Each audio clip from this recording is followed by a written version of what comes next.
அனைவருக்கும் வணக்கம். நாம் கடந்த அத்தியாயத்தில் கடவுள் எவ்வாறு உலகத்தை உண்டாக்கினார் என்பதையும் அவர் 7ஆம் நாள் ஓய்வு எடுத்ததை பற்றியும் பார்த்தோம். இன்று ஏதேன் தோட்டம் பற்றியும் கடவுளின் திட்டம் எவ்வாறு திசை மாறியது என்பது பற்றியும் நாம் காண்போம். ஆண்டவராகிய கடவுள் ஒரு இடத்தில் ஏதேன் என்றழைக்கப்படும் தோட்டம் ஒன்றை உண்டாக்கினார். அங்கே அவர் படைத்த மனிதனை குடியிருக்க செய்தார். அத்தோட்டத்தில் எல்லா வகையான அழகிய பழ மரங்களையும் வளர செய்தார். தோட்டத்தின் நடுவில் 2 மரங்கள் இருந்தன. அவற்றில் ஒன்று கனியை புசித்தால் நித்திய வாழ்வையும், மற்றொரு மரத்தின் கனியை புசித்தால் மனிதர் நல்லது கெட்டது இன்னதென்று பகுத்தறியும் ஆற்றலையும் பெறுவார்கள்.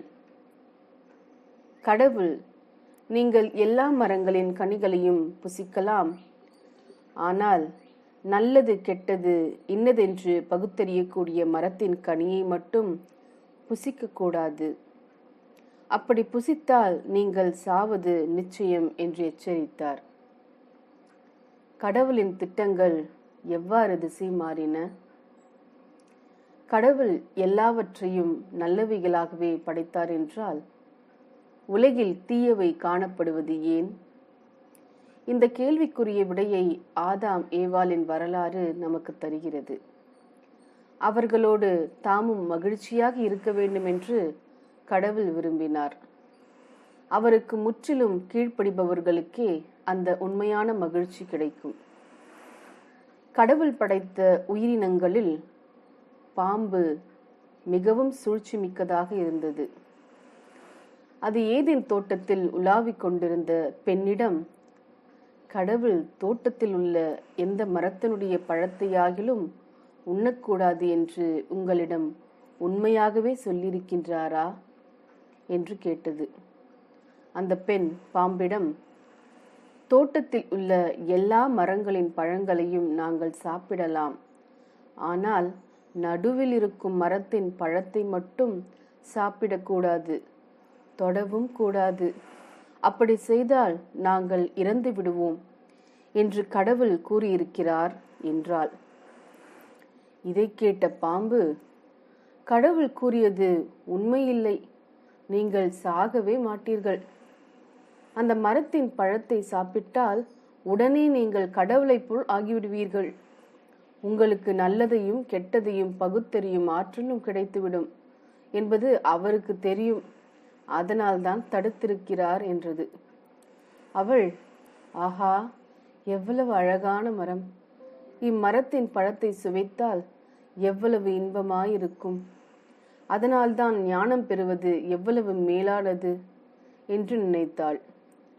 பழத்தை பறித்து சாப்பிட்டாள். பின்னர் ஆதாமுக்கும் கொடுத்தாள். அவனும் அப்பழத்தை சாப்பிட்டான். உடனே அவர்கள் இருவரும் நல்லது கெட்டதை பகுத்தறியும் ஆற்றலை பெற்றுவிட்டார்கள். அதனால் இருவரும் வெற்றுடம்பாய் இருப்பதை உணர்ந்தார்கள். எனவே அத்திமரத்தின் இலைகளை பறித்து தங்கள் உடலை மூடி மறைத்து கொண்டார்கள். அன்று மாலையில் கடவுள் ஏதேன் தோட்டத்தில் உலாவுவதை அறிந்தார்கள். அவருக்கு பயந்து இருவரும் மரங்களுக்கு பின்னால் மறைந்து கொண்டார்கள். ஆனால் கடவுள், ஆதாமே, நீ எங்கே இருக்கிறாய் என்று கேட்டார். ஆதாம், கடவுளே, நீ தோட்டத்தில் உலாவும் சத்தத்தை கேட்டேன். நான் வெற்றுடம்பாய் இருப்பதை அறிந்து பயந்து ஒளிந்து கொண்டேன் என்றான். கடவுள் அவனிடம், நீ வெற்றுடம்பாய் இருக்கிறாய் என்று உனக்கு அறிவித்தது யார்? நான் உன்னிடம் சாப்பிடக்கூடாது என்று கூறிய மரத்தின் பழத்தை சாப்பிட்டாயா என்று கேட்டார். அதற்கு ஆதாம், எனக்கு துணையாக நீ தந்த பெண் அப்பழத்தை எனக்கு சாப்பிட கொடுத்தாள், நானும் அதை வாங்கி சாப்பிட்டேன் என்றான். கடவுள் அந்த பெண்ணிடம், நீ இப்படி செய்தாய், எதற்காக நீ இப்படி செய்தாய் என்று கேட்டார். அவள், அந்த பாம்பு என்னை நம்பும்படி செய்துவிட்டது. எனவே நான் அந்த மரத்தின் பழத்தை சாப்பிட்டேன் என்றாள். இதை கேட்டதும் கடவுள் பாம்பை பார்த்து, இப்படி நீ செய்தபடியால் அதற்குரிய தண்டனையை அடைவாய். எல்லா மிருகங்களிலும் நீ மட்டுமே சபிக்கப்பட்டிருப்பாய். இது முதல் எப்பொழுதும் நீ உன் வயிற்றினால் ஊர்ந்து திரிவாய். நீ உயிரோடிருக்கும் நாளெல்லாம் மண்ணை தின்பாய். உனக்கும் பெண்ணுக்கும் என்றென்றும் பகை இருக்கும். அவளுடைய பிள்ளைகளுக்கும் உன் இனத்துக்கும் எப்பொழுதும் பகை இருக்கும். அவளுடைய மகன் உன் தலையை நசுக்குவான். நீ அவனுடைய குதிகாலை கடிப்பாய் என்றார். பின்னர் கடவுள் ஆதாமையும் ஏவாளையும் துன்பப்படுவீர்கள் என்று சபித்தார். ஆதாம் தன் மனைவிக்கு ஏவாள் என்று பெயரிட்டான். ஏனெனில் அவளே மனித இனம் அனைத்திற்கும் தாயானவள். கடவுள் மிருகங்களின் தோலினால் ஆடைகளை தயாரித்து ஆதாமுக்கும் ஏவாளுக்கும் உடுத்தினார்.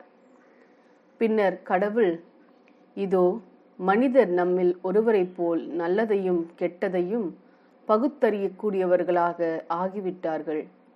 அவர்கள் இனிமேல் தோட்டத்தின் நடுவில் இருக்கும் அடுத்த மரமாகிய வாழ்வு தரும் மரத்தின் பழத்தையும் சாப்பிட்டுவிட்டால் என்றென்றும் இரவாமல் உயிர் வாழ்வார்கள் என்று நினைத்து அவர்களை உடனே ஏதேன் தோட்டத்திலிருந்து வெளியேற்றினார். மண்ணிலிருந்து உருவாக்கப்பட்ட மனிதன் கடினமாக நிலத்தில் வேலை செய்து பயிரிட்டு உணவை பெற்றுக்கொள்ள வேண்டும் என்ற நிலை அப்போதிருந்தே உண்டாயிற்று. அடுத்த அத்தியாயத்தில் நம்முடைய முதற் பெற்றோராகிய ஆதாம் ஏவாளுக்கு பிறந்த பிள்ளைகளான காயின் ஆபேலின் கதைகளை பற்றி பின்வரும் அத்தியாயத்தில் காண்போம்.